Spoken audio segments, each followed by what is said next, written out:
Calculations involving Faraday law of electrolysis. Q equal to I into T, jot Q whole quantity of electricity passed through the electrolyte, বিদ্যুৎ বিশ্লেষকৰ মাজেৰে প্ৰবাহিত হোৱা ইলেক্ট্ৰিচিটিৰ পৰিমাণ হল Q, coulomb এককত থাকিব, T হল time সময় সেকেন্ডত থাকিব, আৰু I hall amount of current in amperes, অৰ্থাৎ I টো হ'ব যেটো বিদ্যুৎ প্ৰবাহৰ যোগ এম্পিয়াৰ এককত। ফেৰাডে কনষ্টেন্ট ইতিমধ্যে তোমালোকে পাইছা, যা কেপিটেল F ফেৰে আমি ডিনোট কৰো। Faraday constant hall charge of 1 মোল ইলেক্ট্ৰন, 1 মোল ইলেক্ট্ৰনৰ আধান। আমি ইতিমধ্যে জানো যে এটা ইলেক্ট্ৰনৰ আধান হল 1.6023 into 10 to the power minus 19 coulomb. ইমানখিনি পৰিমাণ হল এটা ইলেক্ট্ৰনৰ আধান। গতিকে আমি যদি 1 মোল ইলেক্ট্ৰনৰ আধান ক্যালকুলেট কৰিব লাগে কেনেকৈ কৰিম, যেটোক আমি F বুলি কম, F equal to charge of 1 mole, that is 6.023 into 10 to the power 23 electron. আমি জানো 1 মোল ইলেক্ট্ৰন মানে ইমানখিনি মান এভোগাড্ৰো নাম্বাৰস অফ ইলেক্ট্ৰন। গতিকে যেহেতু 1 ইলেক্ট্ৰনৰ চাৰ্জ হ'ব 1.6023 into 10 to the power minus 19 coulomb, গতিকে এভোগাড্ৰো নাম্বাৰস ইলেক্ট্ৰনৰ চাৰ্জ কিমান হ'ব, দুইটা মাল্টিপ্লাই কৰিব লাগিব, আৰু মাল্টিপ্লাই কৰি আমি পাম এককটো পাম আমি কুলম পাৰ মোল, আৰু কোৱান্টিটিটো পাম আমি 96,487 কুলম পাৰ মোল, আৰু ইমানখিনি হল 1 মোল ইলেক্ট্ৰনৰ চাৰ্জ আধান। আমি ক্যালকুলেশনৰ সুবিধাৰ বাবে ইয়াক কেতিয়াবা 96,500 কুলম পাৰ মোল বুলিও ক্যালকুলেশনত ইউজ কৰো। কোনো পদাৰ্থৰ 1 মোলৰ জাৰণ বা বিজাৰণ ঘটাবলৈ প্ৰয়োজন হোৱা বিদ্যুতৰ পৰিমাণ ইলেক্ট্ৰডত সংঘটিত হোৱা বিক্ৰিয়াৰ ষ্টয়কিওমেট্ৰিৰ ওপৰত নিৰ্ভৰ কৰে। অৰ্থাৎ আমি কিমান পৰিমাণৰ বিদ্যুৎ আমি প্ৰয়োজন হ'ব, সেই পৰিমাণটো নিৰ্ভৰ কৰে বিক্ৰিয়াৰ ষ্টয়কিওমেট্ৰিৰ ওপৰত। কেনেদৰে আমি চাওঁ আহা, ফৰ এক্সাম্পল এই বিক্ৰিয়াটো যদি আমি ধৰি লওঁ সিলভাৰ আয়নৰ বিজাৰণ বিক্ৰিয়া, ইয়াত এটা সিলভাৰ আয়নক এটা ইলেক্ট্ৰনে বিজাৰিত কৰিছে। গতিকে আমি ৰিয়েকচন ষ্টয়কিওমেট্ৰিৰ ওপৰত যদি গণনা কৰি আমি মোল হিচাপত কোৱান্টিটিবোৰ মানে এক্সপ্ৰেছ কৰো, তেতিয়া আমি কম যে 1 মোল ইলেক্ট্ৰন প্ৰয়োজন হৈছে 1 মোল সিলভাৰ আয়ন 1 মোল সিলভাৰলৈ বিজাৰিত কৰিবলৈ। 1 mole electron or 1 Faraday charge is required to reduce 1 mole silver ion. কিয়নো আমি 1 mole electronক 1 Faraday charge বুলিও ক'ব পাৰো। একে নিচিনাকে আমি যদি মেগনেছিয়াম 2+ কথা কওঁ, তেতিয়াহ'লে মেগনেছিয়াম 2+ত দুটা ইলেক্ট্ৰন প্ৰয়োজন হয়, অৰ্থাৎ 2 moles electron per mole magnesium 2+ required হ'ব। গতিকে আমি কম যে 2 mole electrons but 2 Faraday charge are required to reduce 1 mole magnesium ion. আকৌ এলুমিনিয়ামৰ ক্ষেত্ৰত তিনিটা ইলেক্ট্ৰনৰ প্ৰয়োজন হ'ব, গতিকে আমি কম যে 3 mole electrons or 3 Faraday charge are required to reduce 1 mole aluminum 3+. এই কথাখিনি আমি যিবোৰ ক্যালকুলেশন কৰিম ফেৰাডেজ লৰ ওপৰত, সেই ক্যালকুলেশনবোৰত প্ৰয়োজন হ'ব। ফেৰাডে ল ইউজ কৰি আমি এটা নিউমেৰিকেল সলভ কৰো আহা। প্ৰবলেমটো হ'ল a solution of copper sulfate is electrolyzed for 10 minutes with a current of 1.5 amperes. What is the mass of copper deposited at the cathode? Current or amount to দিছে আৰু সময়টো দিছে 10 minutes। কিমান mass copper deposited হ'ল cathode, সেই পৰিমাণটো আমি উলিয়াব লাগে। আমি কেনেধৰণে আগবাঢ়িম, ইয়াত কি দিয়া আছে প্ৰথমতে লিখি লম, time t equal to 10 minutes, current I equal to 1.5 ampere। যেহেতু টাইমটো আমি সেকেন্ডত উলিয়াব লাগিব, গতিকে 10 মিনিটছক আমি সেকেন্ডলৈ কনভাৰ্ট কৰিছো 600 সেকেন্ড। ইয়াৰ পিছত আমি উলিয়াম required charge, মানে ইয়াৰ ফলত কিমান চাৰ্জ আমি পাম। Q equal to আমি জানো I into T, গতিকে ইয়াত I অৰ্থাৎ 1.5 ampere into T অৰ্থাৎ 600 সেকেন্ড মাল্টিপ্লাই কৰিলে ওলাব 900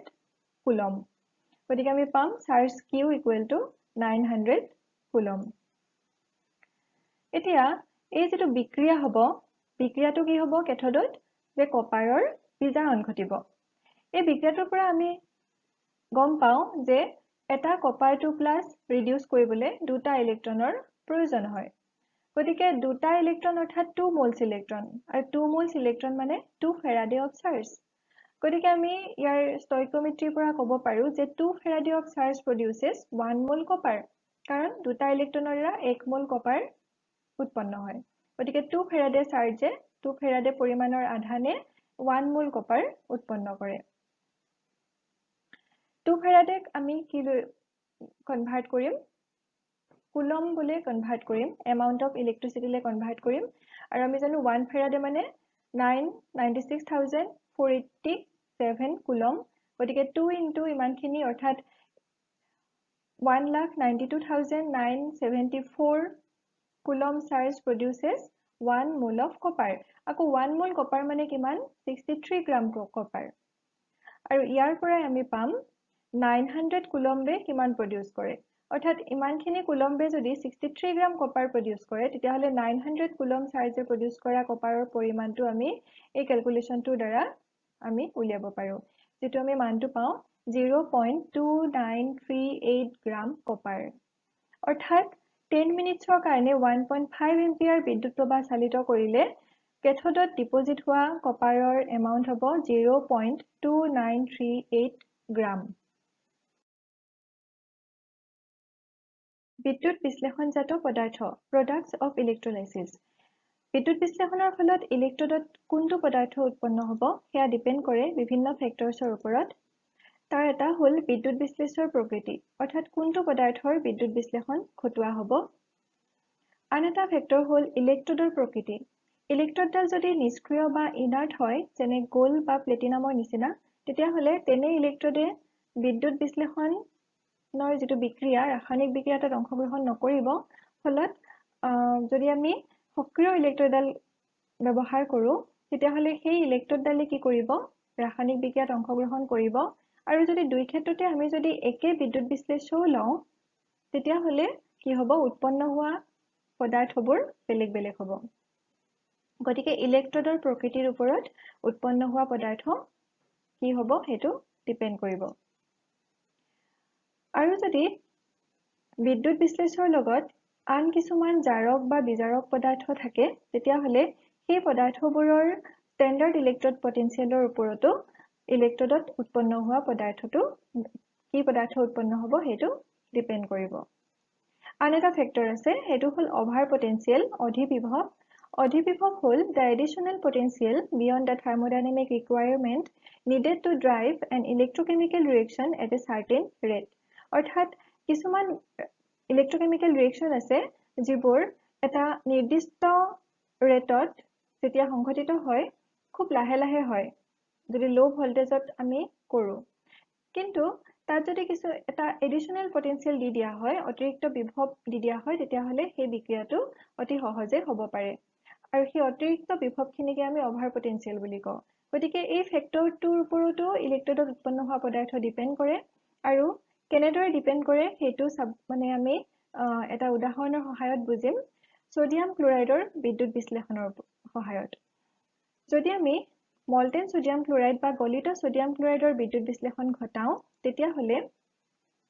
মল্টেন সোডিয়াম ক্লোৰাইডত থাকিব সোডিয়াম আয়ন আৰু ক্লোৰাইড আয়ন গতিকে কেথোডত সংঘটিত হ'ব এই বিজাৰণ বিক্ৰিয়াটো সোডিয়াম আয়নৰ বিজাৰণ ঘটিব আৰু এনোডত কি হ'ব ক্লোৰাইড আয়নৰ জাৰণ ঘটিব জাৰণ ঘটি ক্লোৰিন প্ৰস্তুত হ'ব গতিকে গলিত সোডিয়াম ক্লোৰাইড আমি বিদ্যুৎ বিশ্লেষণ ঘটালে তাৰ ফলত উৎপন্ন হ'ব সোডিয়াম ধাতু আৰু ক্লোৰিন গেছ কিন্তু আমি যদি সোডিয়াম ক্লোৰাইডৰ একুয়াছ সলিউশনৰ আমি ইলেক্ট্ৰোলাইসিস কৰো তেতিয়া হলে তাৰ ফলত কি উৎপন্ন হ'ব সোডিয়াম হাইড্ৰক্সাইড ক্লোৰিন আৰু হাইড্ৰোজেন গেছ অৰ্থাৎ বেলেগ পদাৰ্থ উৎপন্ন হ'ল মল্টেন সোডিয়াম ক্লোৰাইড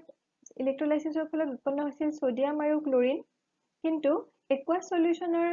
ইলেক্ট্ৰোলাইসিসৰ ফলত কি উৎপন্ন হ'ব সোডিয়াম হাইড্ৰক্সাইড ক্লোৰিন আৰু হাইড্ৰোজেন সোডিয়াম ক্লোৰাইডৰ একুয়াছ সলিউশনৰ বিদ্যুৎ বিশ্লেষণত কেথোডত দুটা ৰিডাকশ্যন ৰিয়েকশ্যন পসিবল হয় কিয়নো ইয়াত যেটো বিদ্যুৎ বিশ্লেষ্য থাকিব বিদ্যুৎ বিশ্লেষ্যত চাৰিটা স্পেচিছ থাকিব আয়নিক স্পেচিছ হেকিটা হল ওয়াটাৰৰ পৰা আহিব হাইড্ৰোজেন আয়ন আৰু হাইড্ৰক্সিল আয়ন আৰু সোডিয়াম ক্লোৰাইডৰ পৰা আহিব সোডিয়াম আয়ন আৰু ক্লোৰাইড আয়ন যেহেতু ইয়াত দুটা পজিটিভ স্পেচিছ আছে দুইটাৰ কি হ'ব কেথোডত ৰিডাকশ্যন হোৱাৰ পসিবিলিটি থাকিব ফলত সোডিয়াম আয়নৰ ৰিডাকশ্যন আৰু হাইড্ৰোজেন আয়নৰ ৰিডাকশ্যন দুইটাই কি হ'ব মানে পসিবল হ'ব কিন্তু ইয়াৰ ভিতৰত যেটোৰ ৰিডাকশ্যন পটেনশিয়েলৰ মানটো বেছি সেই ৰিয়েকশ্যনটো হে কেথোডত সংঘটিত হ'ব কাৰণ কেথোডত মোৰ পজিটিভ যেটো ভ্যালু হ'ব সেই ভ্যালু যুক্ত যেটো মানে ৰিডাকশ্যন ৰিয়েকশ্যন হেতু হে সংঘটিত হ'ব গতিকে এই দুটাৰ ভিতৰত ইয়াত সংঘটিত হোৱা বিক্ৰিয়াটো হ'ল হাইড্ৰোজেন আয়নৰ ৰিডাকশ্যন বিক্ৰিয়াটো এতিয়া হাইড্ৰোজেন আয়নৰ লগত আকৌ ওয়াটাৰ ডিসোসিয়েশন ৰিয়েকশ্যনটো জড়িত হৈ থাকে কাৰণ ওয়াটাৰ ডিসোসিয়েশনৰ ফলত হাইড্ৰোজেন আয়নটো উৎপন্ন হয় গতিকে আমি ওভাৰঅল যেটো ৰিয়েকশ্যন পাম কেথোডত উৎপন্ন হোৱা হেতু এই ৰিয়েকশ্যনটো হাইড্ৰোজেনৰ ৰিডাকশ্যন ৰিয়েকশ্যন আৰু ওয়াটাৰ ডিসোসিয়েশন ৰিয়েকশ্যন দুইটা এড কৰিলে পাম আমি টোটাল ৰিয়েকশ্যন এটো ওয়াটাৰ প্লাস ইলেক্ট্ৰন প্ৰডিউস হ'ব হাইড্ৰোজেন গেছ প্লাস হাইড্ৰক্সিল আয়ন এই হাইড্ৰোজেন আয়নটো আৰু এই হাইড্ৰোজেন আয়নটো কেনসেল আপ হ'ব একে ধৰণে আমি কেথোডতো দুটা ৰিয়েকশ্যন পসিবল হ'ব কাৰণ ইয়াত এনায়ন ক্লোৰাইড আয়ন আৰু হাইড্ৰক্সিল আয়ন দুইটাৰে অক্সিডেশন হোৱাৰ পসিবিলিটি থাকিব ক্লোৰাইড আয়নৰ অক্সিডেশনৰ কাৰণে আমি ৰিডাকশ্যন পটেনশিয়েল পাম 1.36 ভোল্ট আৰু ওয়াটাৰৰ অক্সিডেশনৰ কাৰণে পাম 1.23 ভোল্ট এনোডত যেটো ইলেক্ট্ৰড পটেনশিয়েলৰ মানটো কম সেই ইলেক্ট্ৰড পটেনশিয়েল যুক্ত যেটো বিক্ৰিয়া সেই বিক্ৰিয়াটো সংঘটিত হ'ব আনটো বিক্ৰিয়াতকে গতিকে ইয়াত সংঘটিত হোৱা বিক্ৰিয়াটো হ'ব ওয়াটাৰৰ অক্সিডেশন বিক্ৰিয়াটো কিন্তু কি হ'ব ইয়াত অক্সিজেনৰ অভাৰ পটেনশিয়েলৰ বাবে এই যেটো বিক্ৰিয়াৰ এক্সুৱেল যেটো ভোল্টেজৰ মানটো বাঢ়ি যাব ফলত ইয়াৰ এই বিক্ৰিয়াটোৰ যেটো স্ট্যান্ডাৰ্ড ইলেক্ট্ৰড পটেনশিয়েল সেই মানটো বেছি হ'ব আৰু ক্লোৰাইড আয়নৰ অক্সিডেশন মানে ইলেক্ট্ৰড পটেনশিয়েলৰ মানটো তাতকে কম হ'ব ফলত ইয়াত কোনটো বিক্ৰিয়া সংঘটিত হ'ব ক্লোৰাইড আয়নৰ অক্সিডেশন যেটো ৰিয়েকশ্যন হেতুহে সংঘটিত হ'ব আকৌ ক্লোৰাইড আয়নৰ লগত সোডিয়াম ক্লোৰাইডৰ ডিসোসিয়েশন বিক্ৰিয়াটো জড়িত হৈ থাকে কাৰণ ইয়াৰ দ্বাৰা ক্লোৰাইড আয়ন প্ৰডিউস হয় গতিকে এই বিক্ৰিয়াটো যেটো পসিবল বিক্ৰিয়া ওভাৰ এইটো হেতু আৰু ডিসোসিয়েশন অফ সোডিয়াম ক্লোৰাইড এই বিক্ৰিয়াটো এই দুটা বিক্ৰিয়া যদি আমি এড কৰো এনোডত সংঘটিত হোৱা আমি টোটাল ৰিয়েকশ্যনটো পাও এইটো সোডিয়াম ক্লোৰাইড প্ৰডিউস হ'ব ক্লোৰিন গেছ ঠিক আছে plus sodium ion plus electron এই ইলেক্ট্ৰনটো এইটো ক্লোৰাইড আয়ন আৰু এইটো ক্লোৰাইড আয়ন কেনসেল আপ হ'ব গতিকে আমি কেথোডত যেটো টোটাল ৰিয়েকশ্যন হেতু পালো এইটো এনোডৰ যেটো টোটাল ৰিয়েকশ্যন হেতু পালো এইটো এই দুইটা ৰিয়েকশ্যন আমি এড কৰিলে আমি পাম যেটো ওভাৰঅল সেল ৰিয়েকশ্যন টোটাল যেটো সেল ৰিয়েকশ্যন হেতু পাম sodium chloride plus water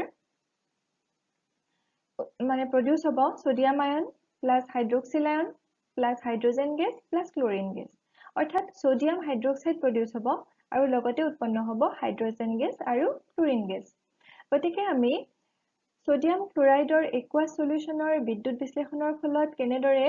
sodium hydroxide hydrogen gas আৰু ক্লোৰিন গেছ উৎপন্ন হয় হেয়া আমি পালো আৰু তাত ওভাৰ পটেনশিয়েলি কেনেদৰে প্ৰভাৱ পেলায় সেই বিষয়েও আমি শিকিলো